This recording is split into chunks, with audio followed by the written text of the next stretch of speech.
Panas, panasnya, tolong, panas. Kiranya daripada kubur, bunyi suara dari kubur tu menyatakan dia kepanasan. Dia merayu minta tolong, dia merintih minta tolong. Tolong, panas. Lebih kurang macam itulah. Jadinya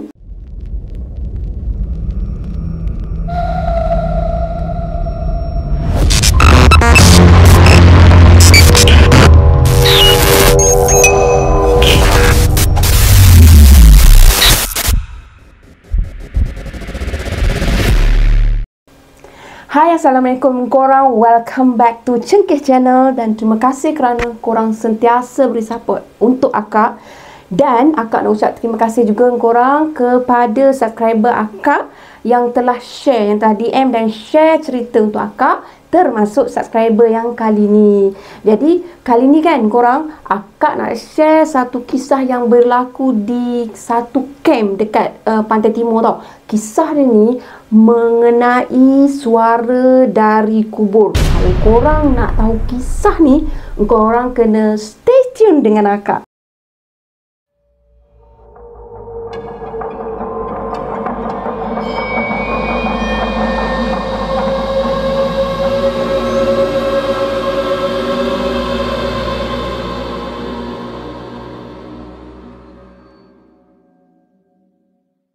Alkisahnya berlaku pada sekitar tahun 1996. Kejadian ni berlaku kepada kawan subscriber yang share cerita ni. Kawan tersebut dikenali sebagai Sarjan Mukmin. Dia bekerja di satu camp sebagai anggota tentera dan dia berpangkat sarjan. Sebab itulah dia dikenali sebagai Sarjan Mukmin. Bukan nama sebenar tau korang. Okey. Kejadiannya macam ni. Kawan kepada Sarjan Mukmin ni, dia balik berhari raya, bercutilah di Malaysia Timur. Korang tahu kan di Malaysia Timur kat mana kan? Tapi akak tak boleh nak detailkan tempat dia. Okey, dia pun balik ke kampung dia di Malaysia Timur. Dia tinggal bersama seorang adik. Adik dia tak dapat cuti kerja dan tak dapat balik. Adik dia lelaki, bekerja di satu kilang. Jadinya nak dijadikan ceritanya, suatu hari di hari raya yang kelima, adik lelaki kepada kawan Sarjan Mukmin ni telah terlibat dalam satu kemalangan jalan raya yang mengerikan. Jadi kemalangan tu menyebabkan adik kepada kawan Sarjan Mukmin ni meninggal dunia semasa dalam perjalanan ke hospital. Okey. Jadinya abang dia ni dah balik ke Malaysia Timur. Malaysia Timur ni dengan semenanjung Malaysia ni agak jauh. Tambah pula dalam musim perayaan, jadi untuk mendapatkan tiket nak balik, untuk pengurusan untuk balik tu agak sukar. Jadinya masa kejadian tu, arwah ni telah dibawa ke hospital. Yelah, kemalangan jalan raya mestilah dibawa ke hospital. Jadi berlakulah proses untuk pengecaman oleh pewaris terdekat untuk arwah ni, sebab jenazah arwah ni sebenarnya sangat-sangat, orang kata sedih lah, orang kata kalau kita tengok sangat sedih, sangat ngeri. Jadinya pihak hospital tak dapat membuat pengecaman secara dengan IC kan. Pihak polis telah menyiasat untuk mencari pewaris, dan bila disiasat, barulah diketahui bahawa jenazah ni mempunyai seorang abang yang bekerja di camp tersebut. Jadinya pihak polis pun cuba menghubungi pihak camp tersebut untuk memaklumkan kejadian ni dan memaklumkan tentang tuntutan untuk jenazah ni. Jadi pihak camp pun mengakuilah bahawa ini adalah adik kepada anggota dia. Jadi dia pun, pihak camp pun menelefon, menghubungi kepada ahli keluarga si mati ni untuk memaklumkan tentang kematian ni.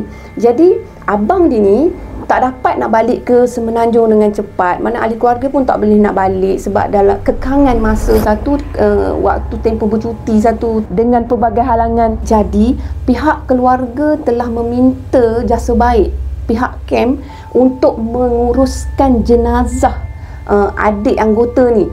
Jadi bincang pegawai memerintah. Pegawai memerintah merupakan pegawai tertinggi di kem tersebut. Jadi pegawai memerintah ni pun bersetuju untuk menguruskan jenazah tersebut. Okey. Jadi masa tu Saja Mukmin telah diamanahkan untuk ambil orang kata tugas ni. Sedangkan diorang ni baru je pulang daripada misi PBB dekat Somalia. Jadi nak atau tak, tugas tetap tugas, diorang kena teruskan juga. Jadinya Saja Mukmin ni dia menerima tugas tu dengan sebaiknya. Jadi dia membawa anggota-anggota lain untuk membuat pengecaman jenazah di rumah mayat di hospital. Okey, bila sampai di rumah mayat tersebut, dia menuju ke bilik mayat Islam tau. Tapi senarai nama arwah ni tak ada dekat bilik mayat tersebut. Jadi dia pelik. Bila dia pelik, dia bertanya kepada penjaga, mana orang yang bekerja lah dekat bilik mayat tu. Jadi dia memaklumkan bahawa nama sekian telah berada di rumah mayat bukan Islam. Jadi Saja Mukmin ni dengan anggota-anggota lain ni terkejut. Kalau kena kat korang kata terkejut. Pelik. Kenapa? Sebab setahu Saja Mukmin, kawan dia ni Islam dan ahli keluarga dia semuanya Islam. Jadi dia pun macam pelik. Bila dia pelik, dia kira macam penjaga rumah mayat tu minta juga untuk dia masuk untuk mengecam. Jadi anggota-anggota ni bila dah jadi kesulitan macam ni, dia orang tak beranilah nak masuk mewakili Saja Mukmin untuk buat pengecaman. Dia orang pun minta Saja Mukmin je lah masuk.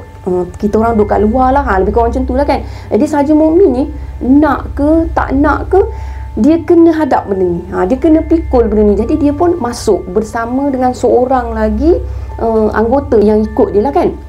Jadi dia menuju ke bilik mayat tu. Bila sampai dekat laci simpanan mayat, jadi penjaga rumah mayat tu menarik laci tu. Alangkah terkejutnya, jenazah berada di dalam keadaan berlumuran darah. Lepas tu lidah dia terjelir keluar sementara mulut dia ternganga dan mata dia terbeliak seolah-olah macam takutkan sesuatu. Dan yang paling mengejutkan lagi, terdapat orang kata tindik, kira macam subang yang ditindik dan pada bahagian telinga jenazah. Jadinya itu tak menjelaskan lagi kenapa jenazah diletakkan bersama dengan mayat-mayat bukan Islam. Yang lebih menjelaskan lagi apabila Saja Mukmin ni sebenarnya terkejut dan lebih terkejut bila melihat jenazah mempunyai tatu. Okey, tatu. Dia mempunyai tatu di bahagian leher. Jadi Saja Mukmin pun macam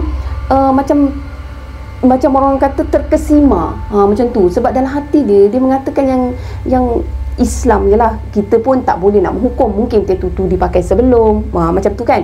Jadi Saja Mukmin pun kira menerima dengan sebaiknya. Tapi Saja Mukmin ada bertanya kepada pegawai bertugas bilik mayat tu. Dia bertanya, kenapa jenazah ni tak ditempatkan di bilik mayat Islam? Kenapa dia ditempatkan di bilik mayat bukan Islam? Saya minta maaf saja, kami menjalankan tugas. Sebab macam ni, kalau tengok pada fizikal jenazah ni tak menunjukkan bahawa dia Islam. Jadi apa yang kami tengok dia seperti bukan Islam. Kami minta maaf atas kekilafan kami. Jadi sarjan tu tak apalah, kita selesaikanlah, kita tak payah pertikaikan benda ni. Jadi kita percepatkan apa yang patut dipercepatkan. Selepas keluar daripada bilik mayat tu korang, Sarjan Mukmin dengan anggota yang ikut dia ni kira macam keluar tu dalam keadaan terkejut. Jadinya dalam fikiran anggota dia ni perlu teruskan ke tak untuk kira menuntut jenazah ni. Jadi mereka pun berbincang. Jadi anggota ni pun cakap, "Jen, macam mana ni Jen? Dari apa yang saya tengok Jen, kita nak teruskan ke Jen menuntut jenazah ni Jen? Saya rasa lebih baik Sarjan bincang dengan pegawai memerintah. Kita tunggu ahli keluarga dia sendiri yang tuntut Jen," kata. Jadi Sarjan pun jawab, tak boleh. Benda ni dah diamanahkan pada kita untuk selesaikan semua ni. Lagipun tak baik kita biarkan perkara ni lama-lama. Seeloknya Sarjan tu cakap, jenazah ni kita kebumikan secepat mungkin. Setidak-tidaknya kita boleh membantu dia. Kok mana pun kita kena selesaikan juga benda ni. Kita kena kebumikan jenazah cepat-cepat. Lagipun Tak elok kita biar jenazah lama macam ni. Kesian pula saya tengok jenazah macam tu. Jadinya kita tak payah fikir panjang, sebab bukan kerja kita untuk fikir yang apa yang berlaku. Jadi saya nak pesan, apa yang kita lihat ni kita jadikan tauladan je. Kita ambil iktibar. Tugas kita, amanah kita, kita selesaikan. Tapi Jen, saya tak sedap hati Jen. Hati saya kuat cakap saya tak sedap hati Jen. Tak ada tapi-tapi. Sekarang ni pergi bagi tahu yang lain. Kita tuntut jenazah ni, kita uruskan jenazah ni secepat mungkin. Tak ada tapi-tapi, supaya cepat selesai kerja kita. Jom kita gerak sekarang. Jadi jenazah pun dibawa balik ke kem, ke masjid dekat kem tu lah. Semasa jenazah itu ingin dimandikan, seorang ustaz yang bertugas terkejut, dan dia macam orang kata tak bersedia tau. Tak bersedia untuk menguruskan, orang kata menguruskan jenazah ni. Sebab dalam Islam, untuk menyempurnakan jenazah Islam, wajib buka macam subang yang dipakai, macam perkara kalau kita kata gigi palsu selain pada gigi emas, wajib buka. Jadi perkara-perkara yang tak perlu dibawa tu wajib buka. Jadi untuk membuka benda tu, jadinya ustaz pun naik pelik lagi tahu, sebab ustaz sendiri melihat jenazah tu macam bukan jenazah orang Islam. Jadi ustaz tu pun berjumpa dengan pegawai pemerintah, dan ustaz tu memaklumkan kepada pegawai pemerintah untuk minta kebenaran supaya pegawai pemerintah tu menelpon semula ahli keluarga jenazah untuk memastikan yang jenazah tu betul-betul Islam ke tak.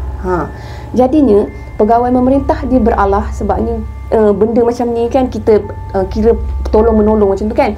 Jadi pegawai pemerintah membuat keputusan yang dia sendiri akan call keluarga jenazah ni, dan dia sendiri akan bercakap dengan ahli keluarga. Jadi masa dia call ahli keluarga tu, dia bercakap sendiri dengan ayah kepada jenazah ni, kepada arwah ni lah kan. Jadi ayah kepada arwah ni menyatakan bahawa anak dia memang Islam, dan ayah kepada arwah ni memang terkejut, dan dia bersetuju untuk ustaz tu buat apa yang patut, asalkan anak dia dikebumikan cepat. Jadinya bila diberi kebenaran macam tu, jadi ustaz pun meneruskan proses untuk menyempurnakan jenazah tu. Jadi ustaz pun buka lah satu-satu subang tu lah kan. Jadi masa ustaz tu buka, Saja Mukmin ni dia sendiri berada di tempat untuk menyempurnakan jenazah. Dan dia sekali lagi terkejut. Dia terkejut kerana darah keluar tak henti. Yelah, kita bila buka orang kata sesuatu luka tu kan, darah memang takkan berhenti, dan darah keluar boleh katakan bahagian mulut. Macam tu lah kita biasa dengar cerita-cerita macam ni orang kata kan. Jadinya Saja Mukmin ni dia mendiamkan diri, dan dia terfikir tahu kenapa jadi macam ni. Tadi tak payahlah difikirkan apa yang berlaku, kita pun boleh berfikir apa yang berlaku. Okey, jadinya selepas proses menyempurnakan jenazah tu selesai, jenazah telah dibawa dan dikebumikan di tapak perkuburan. Korang tahu tak? Tapak perkuburan dia terletak bersebelahan dengan pondok pengawal kem tersebut. Itulah yang menjadikan satu cerita yang menyeramkan. Okey, jadinya bila jenazah kira arwah ni dah dikebumikan di kem tu pada siang hari, korang bayangkanlah pada malam hari pengawal yang bertugas di pondok pengawal tersebut telah mendengar bunyi suara dari kubur. Korang, bunyi suara dia mula-mula sayup kedengaran, sebab dia orang tak biasa orang kata melalui benda macam ni. Jadi dia orang anggap macam sayup-sayup, biasalah tu apa semua kan. Tapi bunyi tu makin keras, makin kuat, makin keras, dan bunyi tu mengeluarkan perkataan, panasnya, tolong, panas. Kiranya daripada kubur, bunyi suara dari kubur tu menyatakan dia kepanasan. Dia merayu minta tolong, dia merintih minta tolong. Tolong, panas. Lebih kurang macam itulah. Jadinya anggota yang mengawal di pondok mula takut tau. Mereka ni mula takut, dan dari hari ke hari kiranya dia mula merasa macam suara tu makin, orang kata makin kerap. Jadinya mereka buat keputusan untuk sampaikan benda ni kepada pegawai memerintah dia. Dan pegawai memerintah dia tak percaya sebenarnya. Alah, benda macam ni tak logik lah korang kan. Jadi dia pun datang sendiri dekat pondok pengawal tu, dan dia duduk sendiri dekat pondok pengawal tu. Sampailah korang, pegawai memerintah sendiri dengar dengan telinga dia rintihan daripada kubur tersebut. Suara minta tolong, suara kepanasan daripada kubur tersebut. Lepas tu pegawai memerintah mengarahkan supaya anggota yang berjaga, anggota yang menjaga keselamatan kat situ ditambah. Maksudnya kalau kata 2 ditambahlah jadi 4 macam tu kan, untuk mengelakkan anggota-anggota tu ketakutan. Sampai macam tu sekali korang. Ada juga dikatakan anggota yang demam sebab dia tak tahan. Sekali dengar boleh, 2 kali dengar boleh, 3 kali mungkin. Kalau akak sekali pun dah memang tak boleh lah kot. Kalau korang, akak tak tahulah kot korang boleh dengar suara macam tu kan. Okey, jadinya pegawai memerintah ni sekali lagi buat keputusan untuk kerapkan bacaan Yasin dan kerapkan tahlil untuk arwah ni. Usaha untuk menghilangkan bunyi macam ni sebab pada pendapat mereka kejadian ni berlaku betul-betul selepas arwah ni dikebumikan. Jadi mereka menganggap melibatkan arwah, jadi dia orang pun buat tahlil, buat bacaan Yasin yang kerap untuk arwah. Seminggu dia orang buat bacaan Yasin, tahlil yang kerap, gangguan tersebut tak hilang. Sebenarnya macam ni, akak nak bagi tahu. Kem tu, dia pondok pengawal dia berada di dekat jalan. Sebelah pondok pengawal tu kubur lah kan, tapi dia berada di sebelah jalan besar. Macam mana berhadapan dengan jalan besar. Okey, tapi pondok pengawal tu nak masuk ke kem tu agak jauh jugalah. Jauh bukanlah sampai 1 kilometer, tapi agak jauh. Kalau setengah kem, dia punya pondok pengawal ni berdepan dengan bangunan. Jadi kalau kejadian macam ni tak adalah pengawal-pengawal tu takut sangat. Tapi disebabkan kem tu berada jauh sikit daripada pondok pengawal, jadi agak sunyi kat situ dan agak kurang orang kat situ. Dia orang pun walaupun tentera, dia orang tetap ada perasaan takut korang. Okey, jadi ni korang, kat letak tepi cerita pasal tu, akak cerita pula budak-budak pengawal dia telah didatangi dengan satu lembaga, tahu korang. Jadi korang, satu kejadian yang lebih menyeramkan berlaku apabila anggota pos pengawal ni, budak-budak pos pengawal ni ternampak satu lembaga berada betul-betul di depan pagar tempat diorang berjaga. Apa yang diorang nampak korang? Dia nampak Abang Chong berada betul-betul dekat pintu pagar. Abang Chong tu melompat-lompat di pintu pagar dengan mengeluarkan bunyi pada diorang. Pada mulanya diorang sangkakan hanya bunyi katak korang, katak yang banyak. Tapi kira lepas tu diselangi dengan bunyi rintihan yang sama dekat kubur tu. Panasnya, tolong, panasnya, tolong, panas. Rintihan yang meminta tolong, rintihan yang menangis. Jadi mereka ni, anggota pos pengawal ni jadi semakin takut dan jadi semakin meremang. Jadi dia pun memaklumkan kepada pegawai memerintah sekali lagi tentang kejadian ni. Tapi kali ni pegawai memerintah dia tak ada pergi tengok. Jadi dia pun minta agar ustaz kerapkan lagi untuk bacaan Yasin. Bukan je untuk arwah, tapi untuk kem tu sendiri. Jadi yang korang, dijadikan ceritanya abang kepada arwah ni pun baliklah daripada Malaysia Timur, daripada bercuti tu kan. Dia pun balik. Abang arwah ni dia menyewa dekat luar, dia tak duduk kat dalam camp pun. Jadinya abang arwah ni balik, kira macam dia ingat selesai lah semua urusan. Dia tak tahu pun cerita pasal kejadian menyeramkan ni kan. Sehinggalah masa dia balik kat rumah, hari pertama je dia balik korang, abang arwah mendengar bunyi pintu yang diketuk berkali-kali. Bunyi pintu yang diketuk tu seolah-olah macam nak hogoh pintu tu bagi tumbang tu tak. Jadi pintu tu dah mengganggu, bunyi pintu tu dah mengganggu jiran kiri, jiran kanan, jiran-jiran abang arwah ni sebenarnya. Jadi abang arwah ni cuba buka pintu tu, nak tengok siapa yang hogoh sangat pintu tu, tak boleh bagi salam cara elok kah, nak hogoh pintu macam tu. Jadi dia buka pintu, dia tengok tak ada siapa pun, tak ada orang buka pintu tu. Jadi dia pun tak adalah rasa macam berani lagi kan, berani lagi. Jadi bunyi pintu tu, bunyi lagi yang kuat, yang sama, yang orang kata makin kerak. Jadi abang arwah ni buat keputusan untuk intai apa yang ada di luar. Jadi dia tak buka pintu dah. Jadi dia takut budak-budak kacau kan. Dia pun selak langsir, dia tengok. Alangkah terkejutnya korang apa yang dia nampak. Cuba korang teka.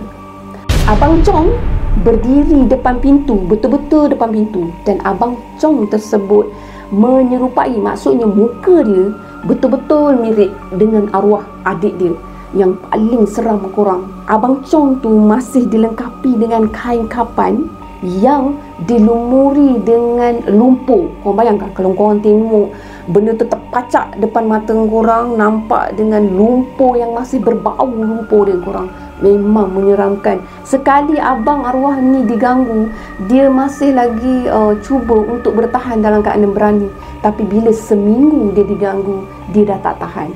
Bila dia dah tak tahan, dia jumpa dengan pegawai memerintah dan menceritakan perkara ni. Mula-mula dia cerita kat Saja Mukmin dulu. Jadi Saja Mukmin ni pun bantu dia untuk cerita kepada pegawai memerintah. Jadi sampailah dia ke pegawai memerintah.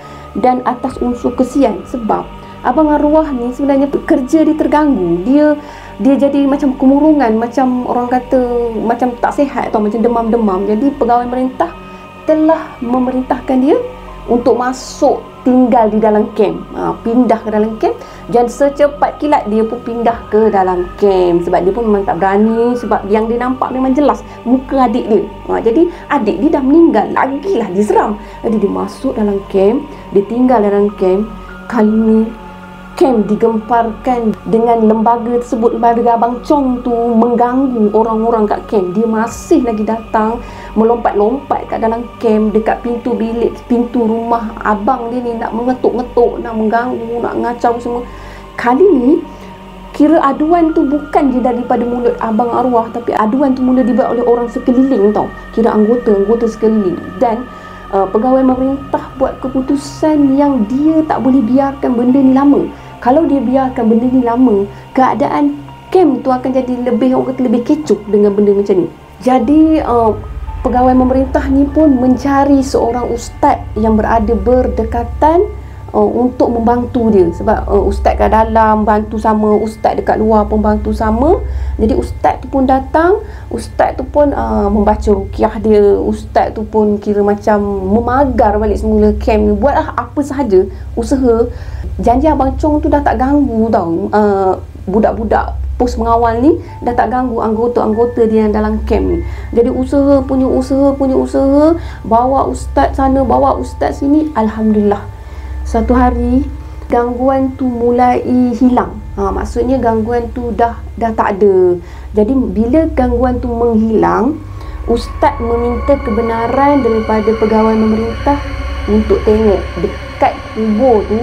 Takut ada kejadian yang orang kata mungkin kubur tu digali balik, kubur tu diganggu, macam-macam lah boleh berlaku kan.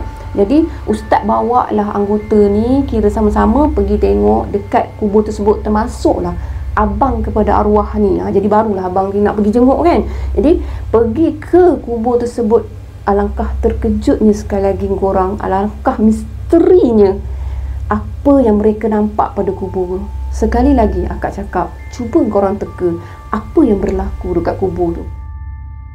Apa yang berlaku kat kubur tu korang? Kubur tu berlubang, dan di lubang tu terdapat kesan terbakar. Memang jelas pada tanah tu kesan terbakar, dan lebih meyakinkan diorang bahawa ada sesuatu telah membakar kubur tu bila pokok di sekeliling berdekatan dengan kawasan kubur arwah juga terbakar. Maknanya pokok tu dalam keadaan, daun dia dalam keadaan hangus. Cubalah korang bayangkan betapa seksanya apa yang dilalui dengan arwah. Jadi apa yang arwah rintihkan, jadi macam ada kesinambungan, kepanasan, meminta tolong. Dan kebetulan secara fizikalnya kubur tersebut juga menunjukkan sesuatu yang terbakar. korang, kita boleh ambil iktibar daripada kejadian ni. Sebab korang, kalau korang nak tahu, arwah ni semasa hayat dia, setahu akak diceritakan dia telah terlibat dengan kumpulan pang. Kumpulan pang ni zaman tu lah akak rasa memang tengah famous dengan kumpulan-kumpulan macam ni, yang bertindik sana bertindik sini. Bukan je bertindik, tapi yang rambut dia macam tu, cacak-cacak macam tu lah kan. Jadi moral dia daripada kejadian ni korang, kita sebagai orang Islam sebenarnya orang kata tak boleh buat perkara yang dilarang, dicegah oleh Islam. Sebab bertindik tu sendiri bagi lelaki pada akak memang salah. Jadi apatah lagi kalau bertindik sana sini dan orang kata bertatu sendiri. Bertatu sendiri pada akak memang haram pada Islam, melainkan kalau tatu tu memang dah sedia ada sebelum seseorang itu masuk Islam. Jadi kalau selepas tu diterimalah kalau tatu tak dapat dibuang. Tapi kalau kita orang Islam bertatu, itu adalah satu dosa yang yang memang akan buat kita terseksa macam ni.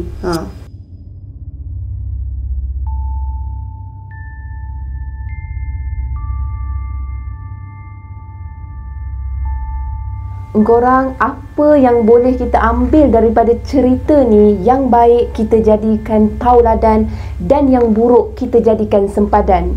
Jadi korang, kepada korang yang ada cerita menarik untuk share dengan akak, korang boleh DM akak macam biasa di IG akak atau email akak cengkeh. Dan kita jumpa lagi. Bye. Assalamualaikum.